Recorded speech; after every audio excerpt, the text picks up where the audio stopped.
हम आपसे क्या कह रहे हैं, how to factorise the quadratic polynomial in easy way. There are only 3 steps in each quadratic polynomial to factorise. Very simple. सबसे पहले तो बेटे आप लोग ध्यान रखिएगा, the given polynomial is in its standard form, yes और नो। ये आपको सबको ध्यान रखना है, इसीलिए मैंने इस एग्जांपल को लिया है।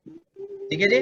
आपके पास क्या होना चाहिए, ये जो पॉलिनोमियल गिवन है ये स्टैंडर्ड फॉर्म में नहीं है। स्टैंडर्ड फॉर्म क्या होता है, decreasing order of the power. 6x² पहले होना चाहिए, देन कौन सा टर्म होना चाहिए था, -7x -7x, देन -3। तो फर्स्ट ऑफ ऑल, ठीक है, पुट द जो टर्म्स आपके पास हैं in descending order, make it in standard form first of all. अब जरा देखो, सब बच्चे जिन्हें फैक्टराइजेशन में थोड़ी सी भी प्रॉब्लम होती हो वो इंशाल्लाह सीख जाएंगे बहुत इजीली, और सारे पॉलिनोमियल्स को आप मिडिल टर्म स्प्लिटिंग मेथड से फैक्टराइज कर पाएंगे। और ध्यान से सुन लीजिए बच्चे, फैक्टराइजेशन जरूरी है, सॉल्विंग जरूरी है। इसी पे बेस्ड चैप्टर 4 है क्वाड्रेटिक इक्वेशन। वहां पे आपसे कहेगा सॉल्व, सॉल्व का मतलब ये है क्वाड्रेटिक पॉलिनोमियल को सॉल्व करना। वहां इक्वेशन हो जाएगी इज इक्वल टू लगा दे बस। जरा सब बच्चे ध्यान से सुन लीजिए, 3 स्टेप हैं। पहला स्टेप क्या है, प्रोडक्ट निकालिए बच्चे, सब बच्चे ध्यान से सुन लीजिए, product of first number and last number. थोड़ा सा जाग जाइए, ठीक है, कभी बोर हो गए हो और नींद आ गई हो तो फर्स्ट नंबर और लास्ट नंबर का प्रोडक्ट निकाल लीजिए। फर्स्ट नंबर बच्चे यहाँ पे 6 है और लास्ट नंबर बच्चे यहाँ पे 3 है, कोई प्लस माइनस नहीं, ध्यान रखना। तो 6 3 जा 18, यस और नो? Yes sir. स्टेप्स हैं for all of you, 3 steps only. हर बच्चे को बहुत बहुत प्रॉब्लम आती है, सर क्या फैक्टर्स लें, किसको प्लस में लें, किसको माइनस में लें। मैं प्लस माइनस की तो बात ही नहीं कर रहा हूँ। प्लस माइनस तो बेटे अपना आप आएंगे, कौन सा बड़ा फैक्टर होगा, कौन सा छोटा होगा, कौन प्लस में होगा, कौन माइनस में होगा, it will come automatically. Just follow 3 steps to factorize the quadratic equation or quadratic polynomial. First find the product. Second, आप इनके फैक्टर्स निकालिए, find the factors of product. और जब हम प्रैक्टिस करने लगेंगे, क्वेश्चंस करते रहेंगे तो फैक्टर्स भी अपने आप पता चल जाएंगे। Find the factors of product. जरा ध्यान से सुन लीजिए मैंने क्या कहा। आपके पास प्रोडक्ट आया था बच्चे 18, आपके पास फैक्टर्स हो सकते हैं 18 into 1, आपके पास फैक्टर्स हो सकते हैं 9 into 2, आपके पास फैक्टर्स हो सकते हैं 6 into 3। First we are finding the factors in rational. कभी कभी क्वेश्चन में इरेशनल फैक्टर्स की भी जरूरत पड़ेगी, वो भी निकालना सीखेंगे जब आएगा। तो आपके पास क्या हुआ, सेकंड स्टेप में आपने 18 के फैक्टर्स निकाल लिए, समझ में आ रहा है? Yes sir. Last one, third step, important step.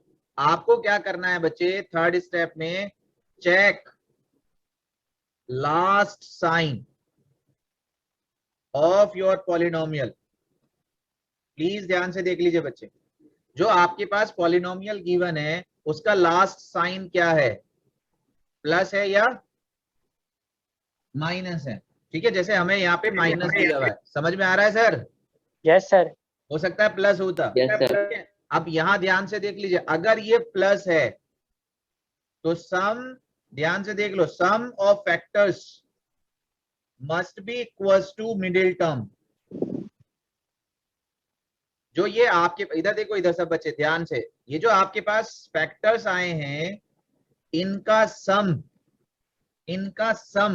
जो आपके पास मिडिल टर्म है, मिडिल टर्म क्या है बच्चे यहाँ? -7 माइनस नहीं करना, माइनस भूल जाओ, माइनस प्लस की बात ही नहीं कर रहा, 7 है। 7। अगर ये प्लस होता लास्ट वाला, यहाँ तो प्लस नहीं है, तो अगर लास्ट वाला साइन प्लस है then sum of factors must be equals to middle term. लेकिन अगर लास्ट वाला साइन माइनस है then difference of factors must be equals to middle term. Is this clear? Yes sir. सब बच्चों को समझ में आ गई कहानी? अब जरा एक चीज मुझे बताओ, लास्ट वाला साइन प्लस है या माइनस? Sir minus. माइनस, तो हमें साइन का डिफरेंस लेना है। Sir difference. डिफरेंस लेना है, और डिफरेंस किसके इक्वल आना चाहिए? Middle term. और मिडिल टर्म कितनी है हमारी?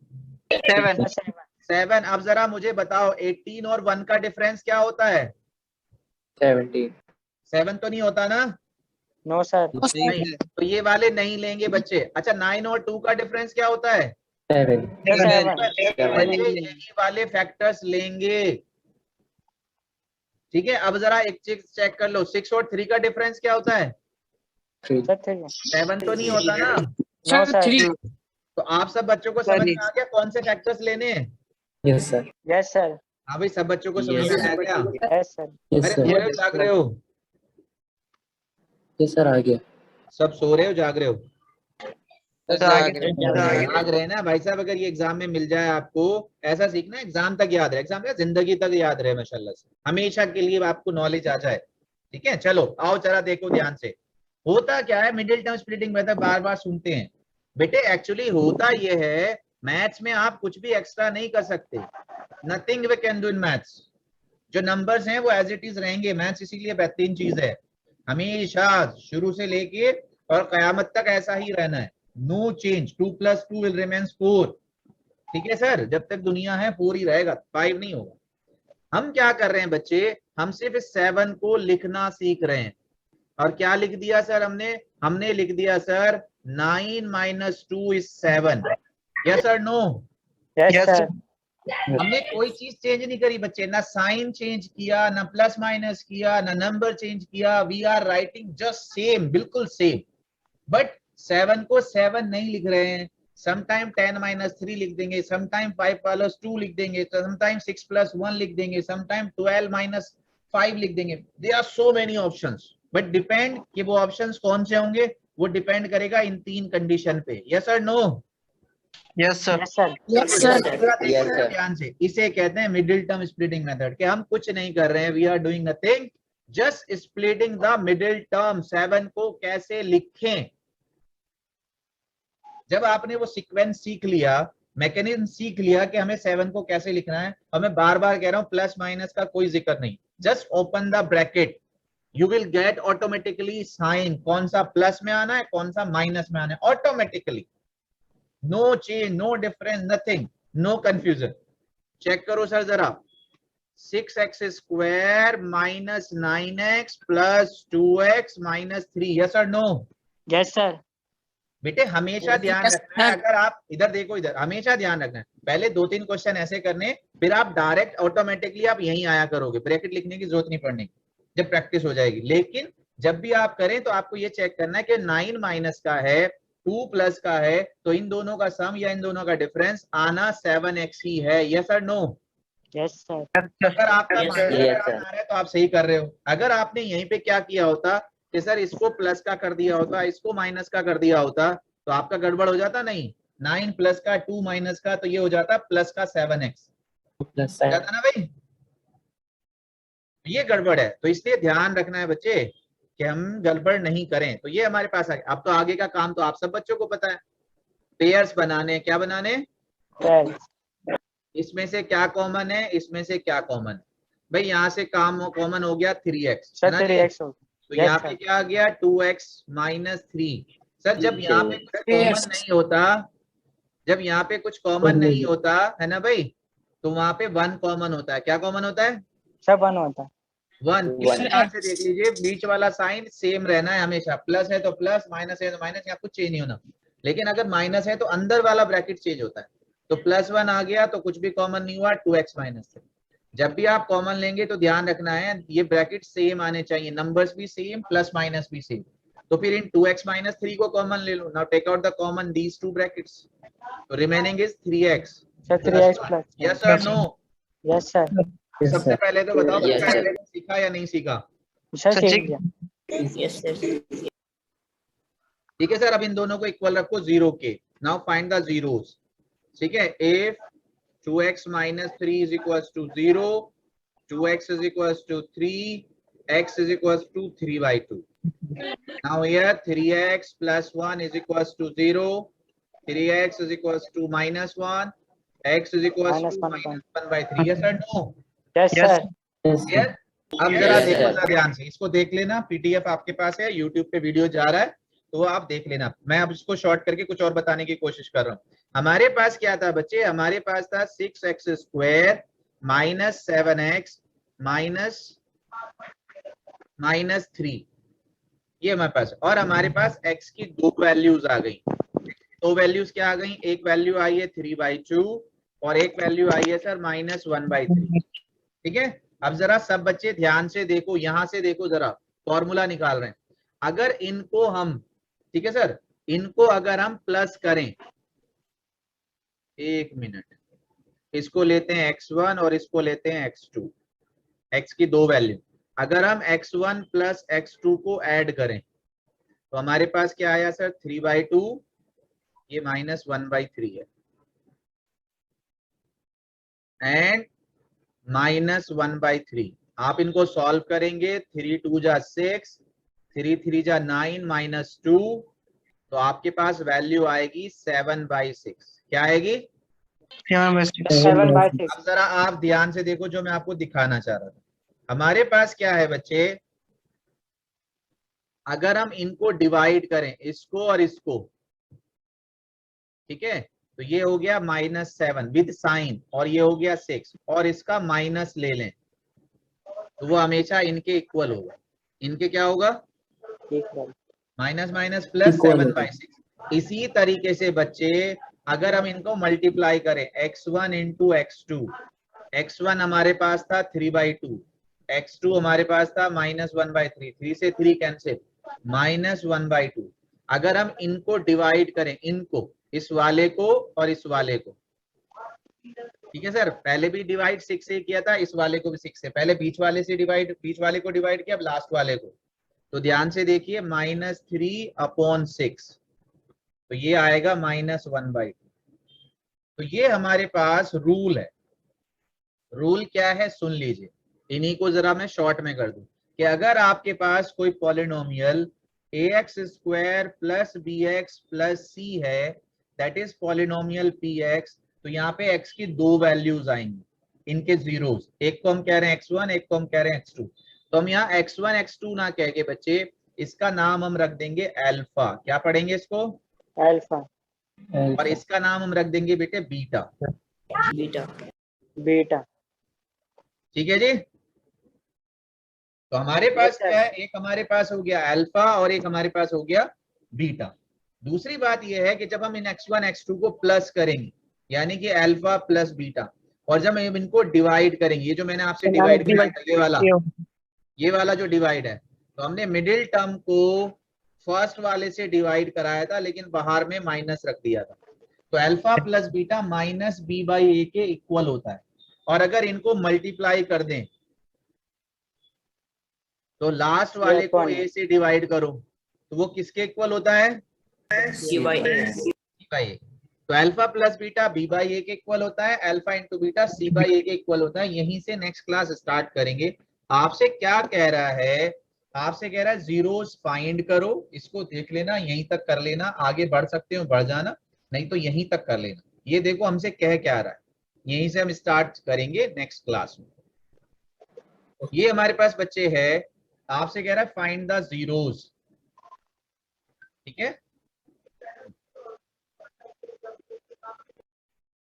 Find the zeros of the quadratic polynomial and verify the relationship between the zeros. जो हमारे पास जीरोस आए हैं, x1 x2 की वैल्यू या अल्फा बीटा की वैल्यू, और जो हमारे पास कोएफिशिएंट्स होते हैं a b c, उनमें रिलेशन वेरीफाई करना। तो आप प्लीज, ग्राफ मैंने बताया, टाइप ऑफ पॉलिनोमियल डिग्री पे बेस जरूर याद कर लेना बच्चे, उस पे क्वेश्चंस बनेंगे, उस पे बेस्ड ही आगे बात बनेगी 2.3। तो वो वैरायटी जो आपके पास है, टाइप्स ऑफ पॉलिनोमियल्स हैं, वो ग्राफ एंड फैक्टराइजेशन, इतना भी रिवाइज कर लेंगे, that is more than enough. कर लेंगे sir? Yes sir. Yes sir. तो प्लीज अपनी एक बढ़िया सी मजबूत सी फेयर कॉपी बना लीजिए। नहीं हो, आप मार्केट नहीं जा सकते, पुरानी कॉपियां पड़ी हैं उसमें पेजेस निकाल लीजिए, कोई कॉपी पड़ी है बच्ची उसमें भी निकाल लीजिए। डेली प्रैक्टिस करिए, ज्यादा मैं नहीं कराता हूँ, मेरी कोशिश यही रहती है कम से कम कराया जाए। कोशिश यही है, आप खुद बच्चों, जो बच्चों ने माशाल्लाह से 100 आउट ऑफ 100 आए, ठीक है, उनसे भी आप मालूम करेंगे तो वो भी यही बताएंगे, मैं ज्यादा पढ़ाने के मूड में नहीं होता हूँ। हाँ, जो पढ़ाया जाए वो बेहतरीन कॉन्सेप्चुअल पढ़ाया जाए, ठीक है, मजेदार पढ़ाया जाए, जिससे कि हमेशा रहे और फिर आप 100 मार्क्स लें। करेंगे कोशिश? Yes sir. यार हमारे एक बच्चे के पता कितने % मार्क्स आए थे 10th में? इस वाले का तो भी रिजल्ट नहीं आया, लास्ट ईयर की बात बता रहा हूँ। 98.42% एग्रीगेट मार्क्स थे। कितने? 98. 98.42% एग्रीगेट, यानी कि 4 सब्जेक्ट्स में 100 आए थे। कितने आए थे?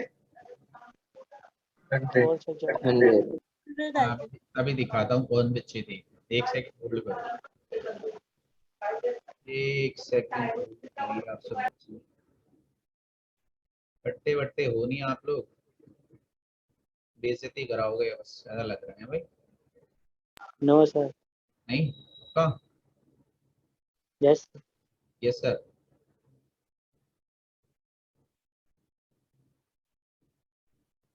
देख लो सर जी क्या कराओगे आप, क्या नहीं कराओगे लाइव में।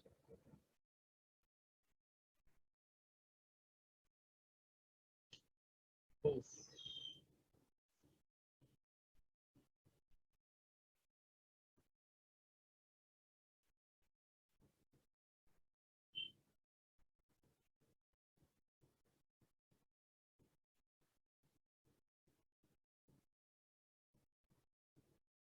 ओह हो गए, जस्ट वेट।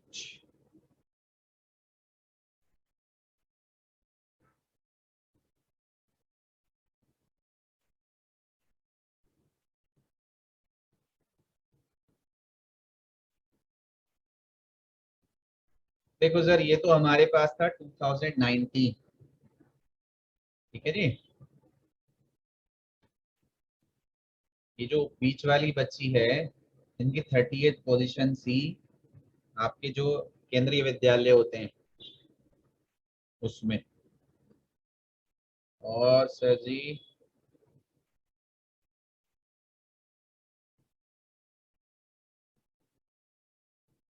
ये देखो कितने बच्चे थे जिनके 90 अबव मार्क्स थे मैथ्स में। 100 वाले कितने थे,